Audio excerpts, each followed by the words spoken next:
Richard, bonjour Corinne. Bonjour Richard. Et bonjour à tout le monde, comme d'habitude. Alors, une belle soirée, samedi soir, encore une fois, conclue par une large victoire, on va dire, sur Nice, qui a été construit au fil du temps de façon assez solide, 84-65. Et face à un Nice qui était un peu sur courant, que vous avez mis sur courant alternatif, malgré la qualité de certaines individualités de l'équipe, et vous avez su bien cibler les bons moments. Alors, bon, en tête, j'ai un refrain de Cabrel, une chanson, et ça continue encore et encore. C'est que le début, d'accord. Alors, à part que c'est pas que le début. Là, vous continuez, mais il y a eu une petite nouveauté. On avait été habitué à voir les succès construits sur une base défensive solide et intraitable. Et là, on découvre un BCM offensif qui met 84 points sur le match. Alors, une nouvelle corde à votre arc. Disons que sur les matchs précédents, je l'avais dit, les autres matchs avant, on manquait d'adresse au niveau des 3 points, on manquait d'adresse au niveau des lancers francs. Et sur ce match-là, on a retrouvé de l'adresse à 3 points. Même si on peut encore, à mon avis, faire mieux, parce qu'on fait 10 sur 30. Et on a aussi retrouvé de l'adresse au lancer franc, puisqu'on n'en rate que 2, je crois. Donc c'est aussi là que ça s'est joué sur les autres matchs où on a peu scoré. Et il n'empêche que le basket reste un sport d'adresse, et le jour où tu mets dedans, c'est quand même plus facile à gagner. Maintenant, les matchs se construisent grâce à la défense. Et on a encaissé 63 points contre Nice. 65 points contre Nice, qui est une équipe qui mettait beaucoup de points, qui est une équipe offensive avec beaucoup d'individualité, comme tu dis, qui a un jeu basé sur le 1 contre 1. Et on a eu, à des moments, un petit peu du mal à arrêter ces 1 contre 1. Pour la simple et bonne raison, c'est qu'on a perdu des ballons assez hauts déjà, qui leur a donné 4-5 paniers faciles. Oui, mais peu de pertes de balles, 13 sur le match, qui vous donne beaucoup de munitions offensives aussi. C'est ça, mais donc on a perdu ces ballons-là qui leur a donné quand même des paniers faciles, on va dire 3 ou 4 au moins. Et la deuxième chose, on n'est pas habitué à jouer sur des gauchères. Et dans cette équipe, il y avait 2 gauchères. Alors bien que on les avait prévenus, il fallait les orienter sur leur mauvaise main. On a quand même été drivé trop facilement sur ces 2 joueuses-là, qui sont Frodden et puis Touré. Donc voilà, ça s'explique un petit peu comme ça. Ou à mon avis, au lieu de 65 points, en étant plus attentif par rapport à ça et en perdant pas ces ballons hauts, on aurait pu encaisser une dizaine de points de moins, quoi, à mon avis. Voilà. Là, ça devient de la gourmandise. J'essaye de voir où est-ce qu'on peut, pour dire contre le match samedi prochain contre le Noir, si on fait attention à ça, peut-être qu'on sera dans de meilleures dispositions. Voilà. Disons, après, revoir le match et analyser ça, c'est dire où est-ce qu'on n'a pas été bon. Bien sûr, on a été bon en attaque. J'ai dit pourquoi. Après, on a essayé de faire, à un moment donné, le ballon, je trouvais qu'il bougeait beaucoup, même si au début du match, on a manqué d'agressivité vers le cercle. C'est une équipe contre nous, elle fermait beaucoup la raquette, donc c'est pour ça qu'on a eu autant de tirs à 3 points, parce que 30 c'est énorme. Je crois que c'est notre score, c'est le plus de tirs qu'on a fait sur un match, mais ça vient de la façon dont on défend de Nice, voilà. Alors, sans d'évaluation collective, ça aussi c'est intéressant, avec un quatuor qui confirme et qui s'affirme de match en match. Ouais, c'est les mousquetaires, c'est comme ça.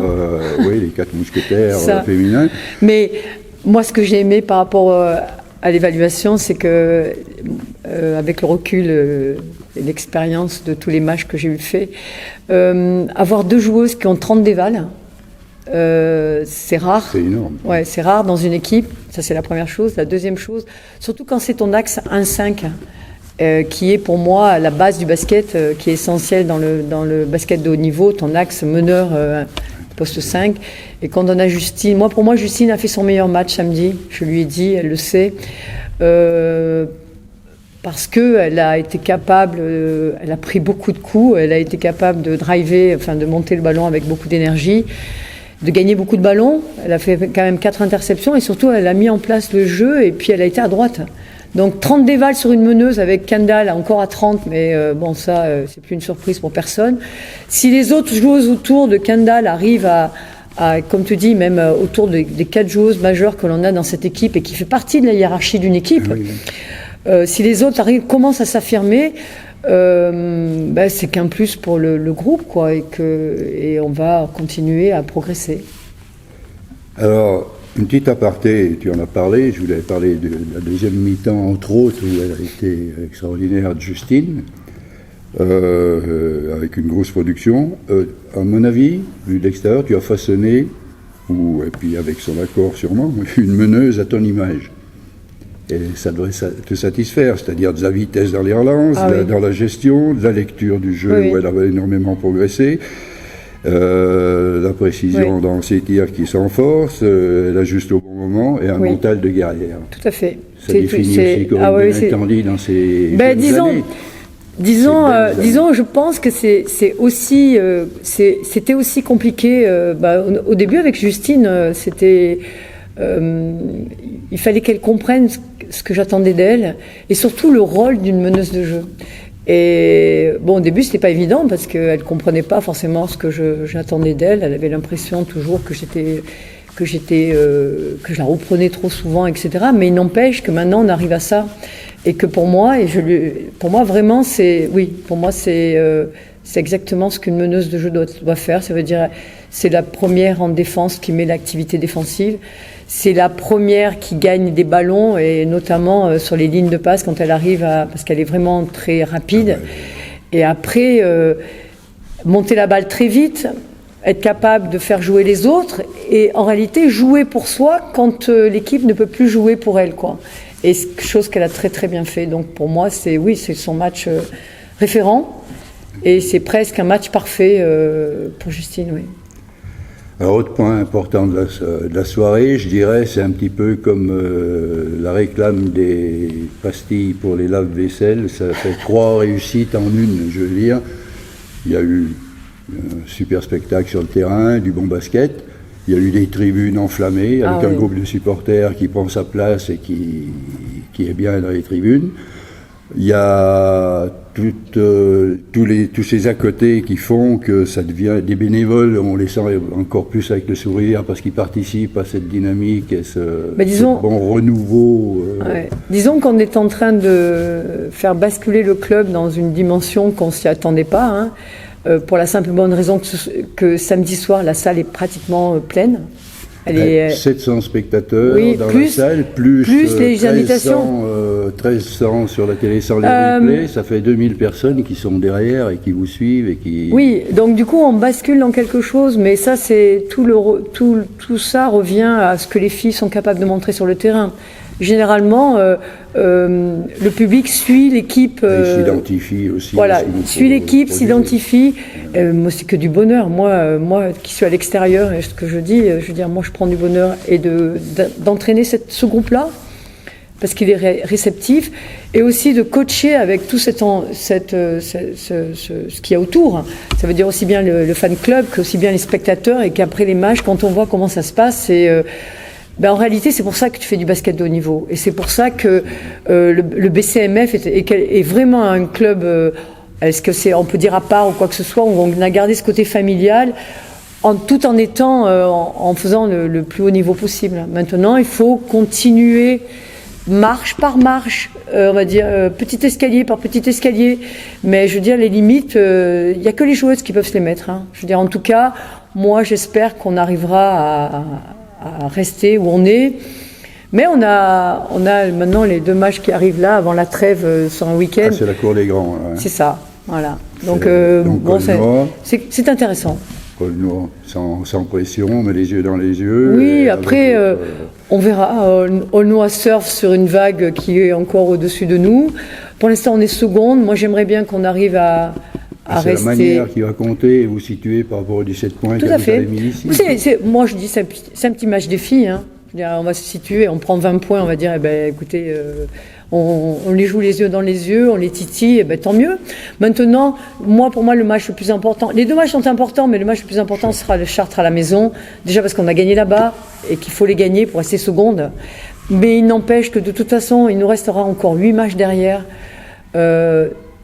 7 matchs après Chartres, avec un week-end de trêve, où les filles seront vraiment au repos pour être vraiment repartir de l'avant. Et plus le championnat va avancer, plus ça va être difficile parce qu'on a les équipes en dessous qui vont devoir se battre pour pas descendre. Est-ce que Nice, qui a fait appel avec ses 4 points de moins, parce que si Nice récupère ces 4 points de moins, il se situe maintenant derrière la SIG, oui, juste. avec juste 2 victoires. Donc ça va être chaud jusqu'au bout, quoi. Et notamment à la fin du championnat, quand tu vas chez les équipes qui sont en dessous et qui se battent pour pas descendre, là, c'est vraiment compliqué. Là, ouais, oui, là, c'est vraiment. Quand on voit, regarde la SIG, qui avait gagné que 2 matchs et qui commence maintenant à les gagner à Mondeville, on a quand même des résultats assez étonnants. Toulouse qui n'arrive plus à gagner. Ça fait maintenant 3-4 matchs qu'elles ont perdu.